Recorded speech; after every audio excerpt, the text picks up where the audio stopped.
Hey, General Hospital fans, I've got your 2-week spoilers for February 23rd through March the 6th. Alexis is going to be furious about something, and Drew is increasingly desperate. It's Belinda from Soap Dirt. If you're not following us, reach out and hit that subscribe button.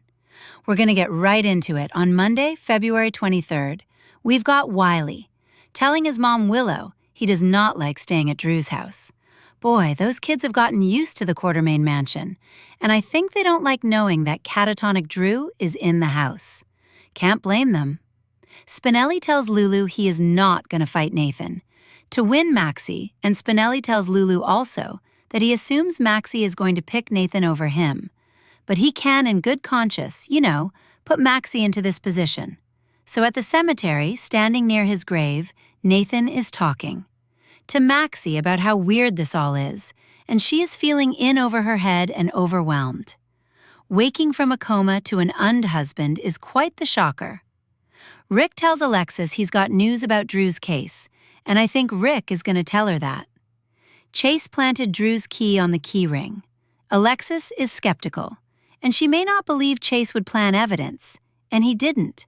As we all know, he only called attention to it, but I don't think the PCCPD is going to believe him. Gio and Joss talk about Emma, and of course, Gio's quite afraid that Emma's not going to come back from her San Francisco trip, where she went to tell her parents that Anna has gone off the deep end and is stuck in a psychiatric institute in France. Jo tells somebody that she'll drop it, and it might be. In this conversation with Gio, or talking with somebody else, Michael is enraged and he punches Chase in the face because Michael is quite certain that Chase planted that key on his ring. Dante makes a promise, maybe to the DA, that if Chase did this, he'll fire him. We'll see who he's promising, and Turner tells Dante if they mess up with this again, heads are going to roll. So Chase may have to go. He may have to be fired. Brooklyn and Chase have a tense private talk on Monday, likely after the brawl with Michael, and Brooklyn has had enough of the whole Willow thing. On Tuesday, February 24th, we've got column grilling. Jason, the WSB director, circles around a stone cold, and I'm betting that Column wants to make sure Britt cut Jason out of her life like she said she did. She and Jason have only been sneaking around on the sly, seeing each other, and something has Lulu hesitant, and it might be Nathan.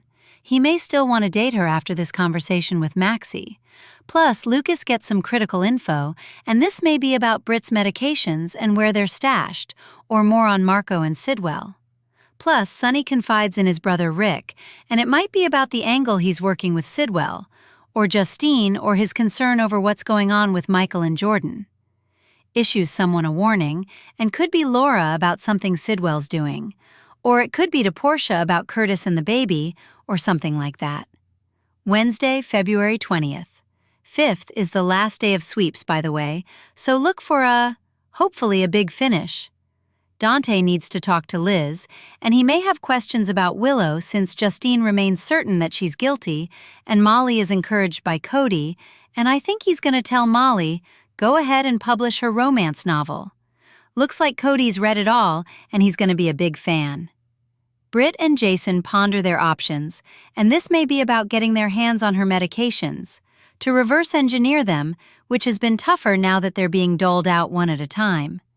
Plus, Chase faces a hard decision. He may quit before the PCPD fire him, or this could be something about Brooklyn and her being sick and tired of all the Willow nonsense. And Gio gets the best news on Wednesday. I bet that it is Emma coming back to Port Charles. Thursday, February 26th. Isaiah wants to chat with Trina, and I'm sure it's about him dating her mom, Portia. I wonder if Trina will be hostile, or if she will be, okay, now everybody's tried to make it clear that he wasn't getting with her mom while she was with her dad, but we'll see. Trina can be stubborn like that. Laura holds a press conference, and I believe it's to endorse Alexis to step into, take Drew's place for the rest of his term, although it will require a special election. Jason and Sonny debrief each other, and I'm sure it's about so many things. Sidwell and Colum and Britt and Michael. There's a lot on the list, and Sidwell gets tough.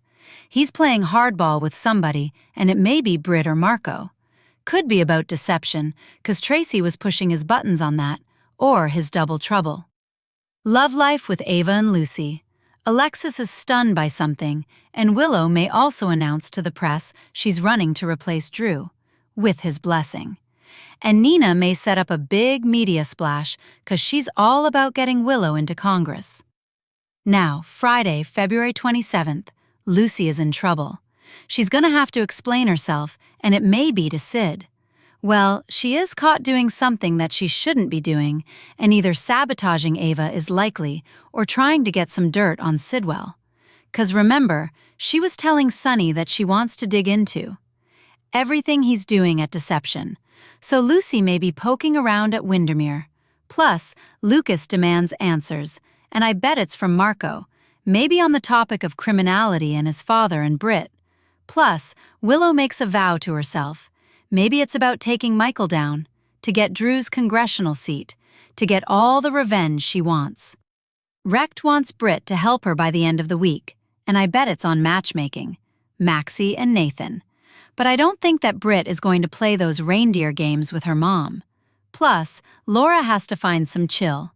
I think she's a little annoyed about the way the press conference turns out.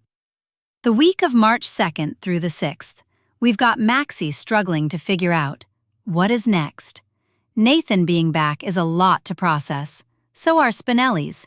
Proactively hurt feelings and defeatist attitude, like he thinks it's already done. And I think that's going to bother Maxie. I think she may yank a nod in him. Lulu and Nathan can't shake their feelings for each other. Maxie and Nathan may agree past his past, but I don't think it's going to be that easy for Lulu. Plus, there's a chance Nathan and Max's feelings may evolve. Plus, Nathan still has a twist ahead when we find out more about his missing 7 years. Willow doubles down on her plan to get everything she wants, a double dose of revenge against her ex-husband Michael and her current husband Drew. Alexis prepares for battle. She wants to beat Willow. She's furious that would-be husband killer is trying to take Drew's seat in Congress. And Michael is desperate to prove his innocence. The walls are closing in on Chase. Meanwhile, Drew is desperate to communicate and be saved. If somebody could help him, he'd be back on his feet as soon as that medication wore off, probably in a day or two. Portia and Isaiah move forward, as do Curtis and Jordan, but Jordan may be anxious that baby bonding could reunite Curtis and Portia. Lucas may find himself in danger and in over his head. Out at Spoon Island, Recht is determined to get Nathan and Maxie back together. Spinelli braces for the worst, despite reassurances. Emma is coming home soon. Mark cousin lovin' antics from Charlotte, and Danny and Cody, and Molly enjoy their reunion. Thank you for being a loyal listener. Follow us wherever you get your podcast, because you don't want to miss the next episode.